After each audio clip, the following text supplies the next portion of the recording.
Magandang araw mga kasawlo! Kumusta po kayo? Kumusta po ang lahat? Ngayong araw po ay silog feast tayo. Silog feast tayo. Take two to. Take two. Meron po tayong bacon, lumpiang Shanghai, paboritong hotdog ko po, skinless longganisa, meron tayong native longganisa, meron din tayong tocino or ano kasi tawag sa Kapampangan? Pindang in Kapampangan. Meron din tayong luncheon meat at saka meron tayong tuyo, meron din tayong sunny side up egg, tapos meron tayong pipino at saka sausawan na kamatis. Meron din pong ketchup at saka atsara na masarap i-partner sa almusal. Meron naman po tayong nakapasok na langaw, kaya pagpasensya nyo na po. Nagluluto na naman ako. So, ayan mga kasawlo, wag na nating patagalin pa. Saulo-saulo po tamo. Saulo po tayo. Tamo. Mga tamo Casey po talaga yung maingay, kaya, yun o, ang ingay niya. Tsaka pala, nag-ano ako, sinangag or garlic fried rice. Singleking Kapampangan.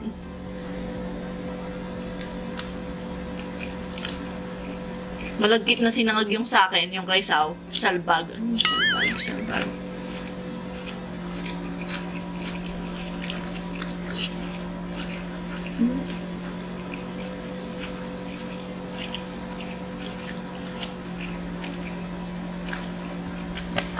Busog yung mata ko eh.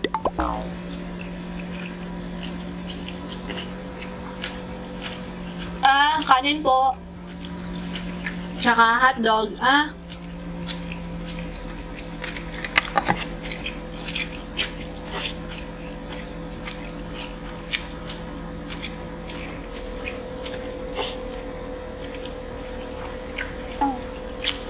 Kakain ng kanin sa Sao.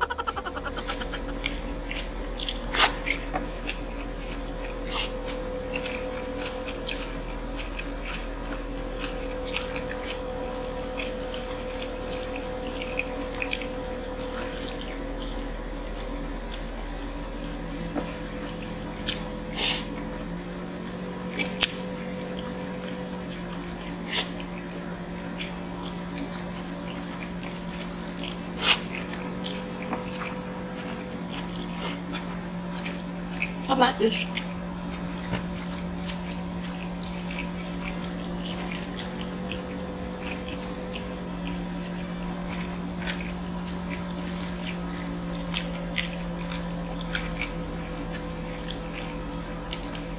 Thanks.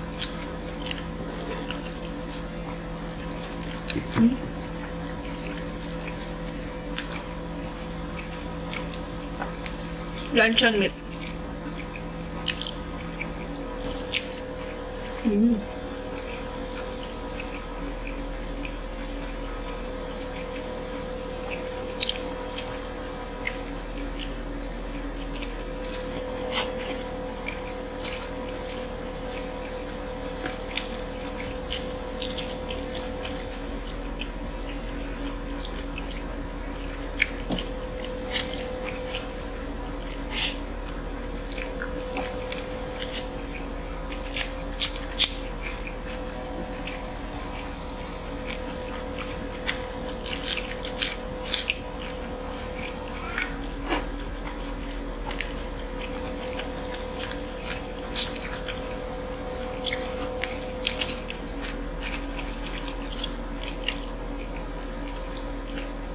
Shanghai po.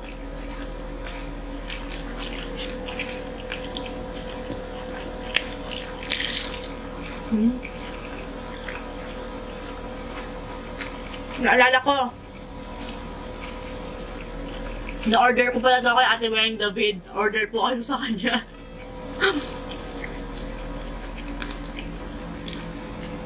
Malasa. Siya lang yung magawa.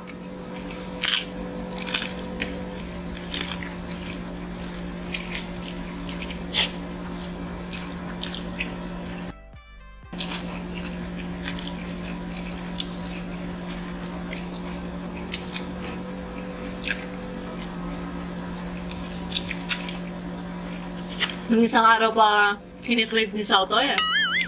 Yung silog fish na to.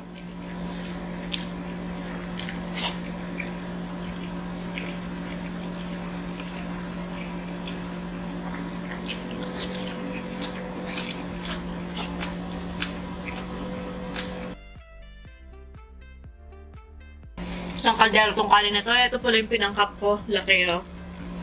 Ito yung size. Saw.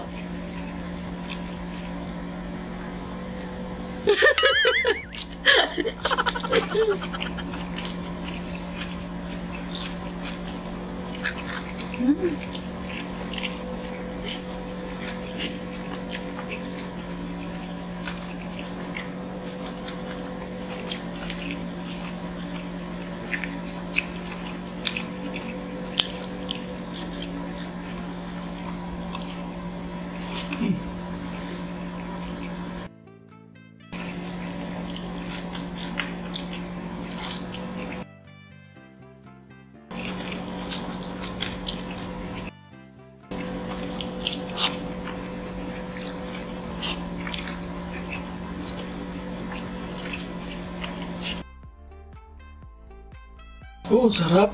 Pag na ko lang po yung battery. So, yun nga po, patayo pa lang po tayo. Nag-Superman na naman po tayo. Sinasabi ko pa lang eh, red line na. Tuloy na po natin kain. Ganito po pala karami to.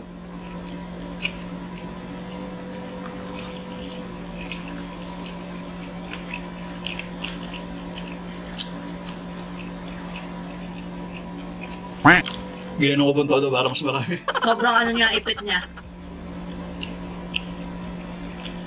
Yan po.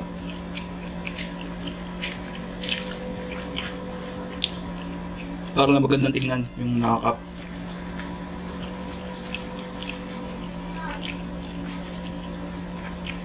Yung sa akin malagkit. Yung kay Saw, ano naman, ganyan, oh. Salbag.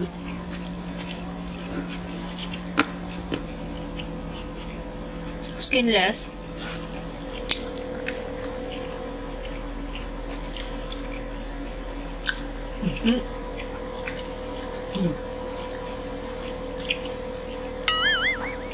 Pinakamasarap.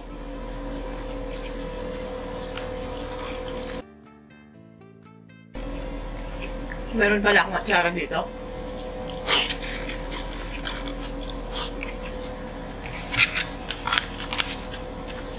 Gusto mo?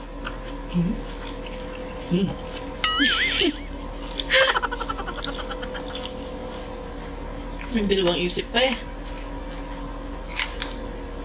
Sarap ulamin yan.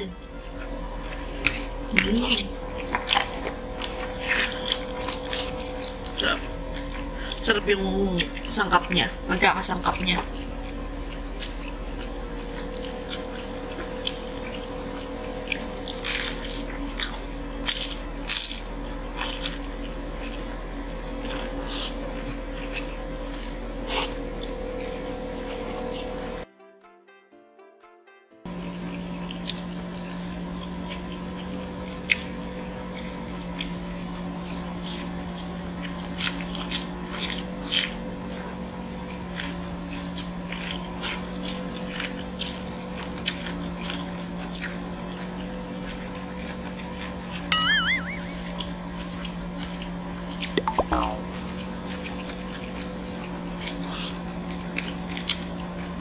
Sobrang labong na ng buhok ni Sawa. Gugupitin ko na siya. Ako din naiinis na ako sa buhok niya, oh.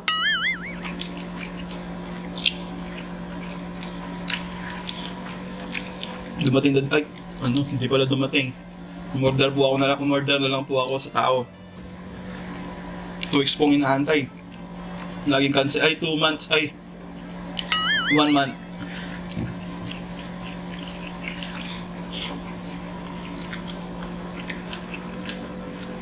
Hindi ko na kaya tong kanin na to.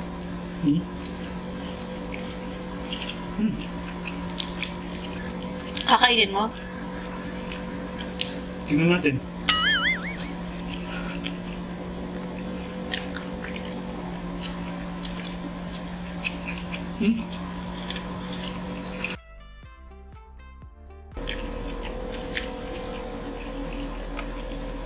Hindi po talaga, oh.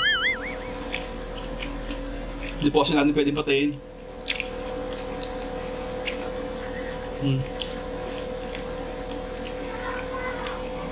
Buburak tayo dito.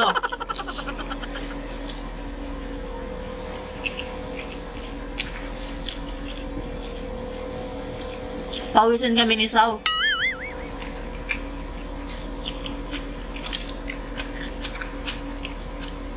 Dati ako hindi man niya. Kaya yung mga ibang bansa maganda yung audio nila kasi nga, yun nga, wala silang ingay kasi malamig sa kanila. Napapatay nila yung AC nila, ganun.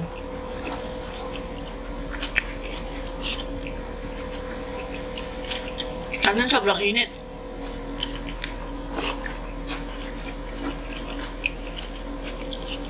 Ang bacon? So, ayaw niya ng bacon? Maalat ka siya, no?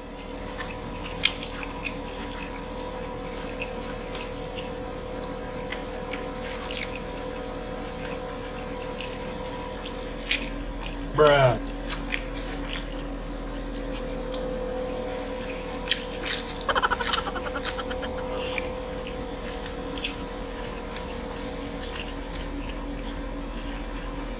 Kakalinis ko lang yan.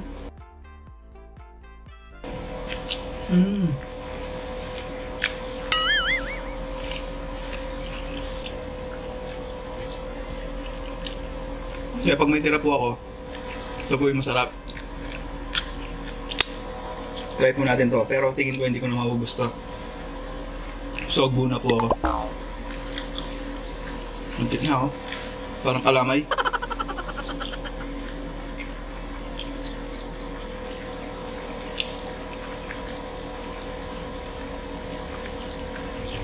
Ayusin ko lang po, nakakairita. Nice ko lang po. Buwasan mo lang ng konti.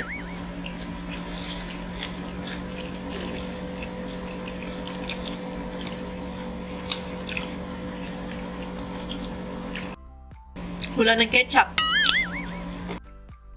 Kinain lahat ni Ate Ana. Umiin siya tig-isa-isa.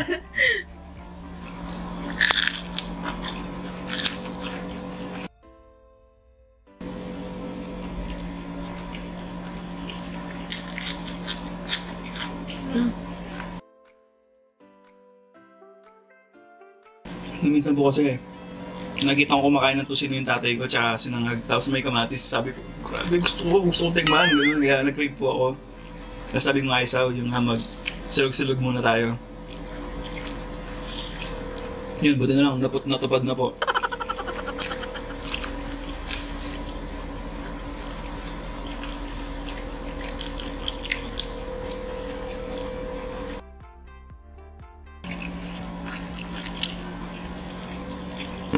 Gusto mo?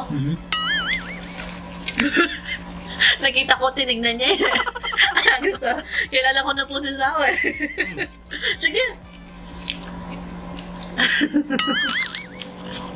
May kanin eh.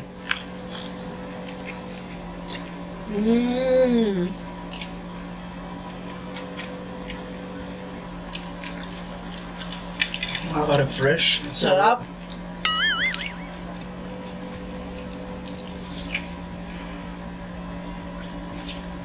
Ay, ang sarap, grabe. Tagal ko nang di nararamdaman to. Hindi po talaga ako kumakain ng kanin, bali, explain ko lang po ulit. Hindi po talaga ako nagkakanin kasi nga po araw-araw may kanin po sa bahay. Hindi po gaya ng mga kinakain ko, tinapay, ganyan, spaghetti, hindi po sila araw-araw na nasa bahay. Kaya yung mga iba po nagtataka ba't di daw po ako kumakain ng kanin, pero hindi po ako pumapayat. Kasi hindi naman po porket nagda-diet ka, nagpapapayat ka na. Meron din po nila tawag na pag-maintain lang ng timbang. Hindi po pala timbang kasi, hindi po pala ako nag-base sa timbangan. Baga, minimaintain ko lang po yung katawan ko na ganito. Kaya di po porket nagpapastig din, nagpapapayat na. Kumbaga, tinutunan ko lang po yung kinain ko. Explain lang po natin para sa mga typical na tanong. Typical na Pinoy question po yung gano'n eh. Yung tipong pag nagda-diet ka, pag nagda-diet ka, nagpapapayat ka na. Yung iba po kasi pag nag-diet, meron po nagpapataba, ganun, meron po nagpapapayat, meron nagme-maintain na. Kaya diet po yung tawag doon. Hindi po porket sinabing diet, nagpapapayat na kaagad. Yun lang po, salamat. Sana makatulong. Sige po, tuloy na po natin to. Yung reduced, yun.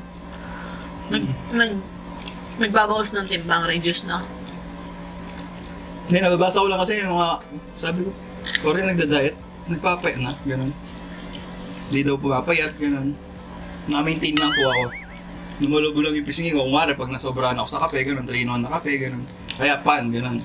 Madalas po lumubo talaga yung mukha ko pag sa pan. Sa pan, sabi nga po sa inyo dati, yung past videos po natin. Sa tinapay po talaga ako, tawag dito, kung addict kayo sa kanin, ako po sa tinapay, ganun.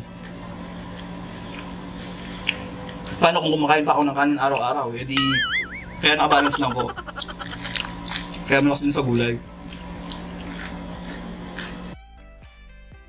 Solve.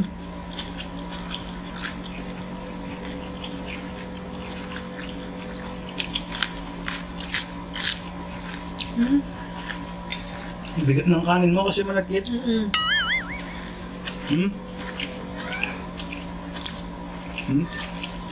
Lagit siya, oh.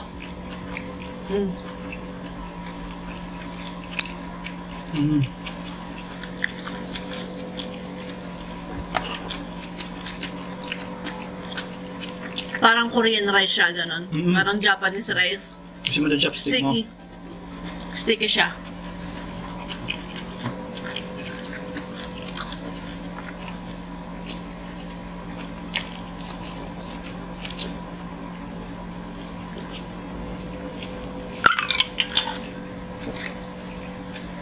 I thank you, Lord.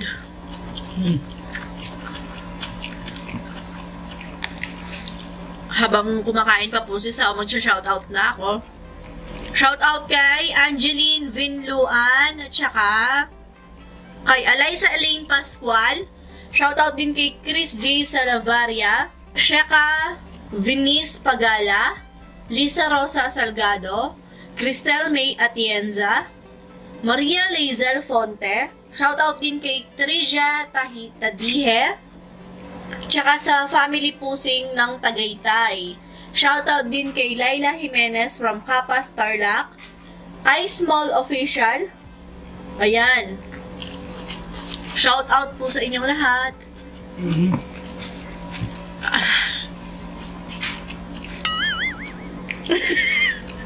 Nagtira para sa duwende.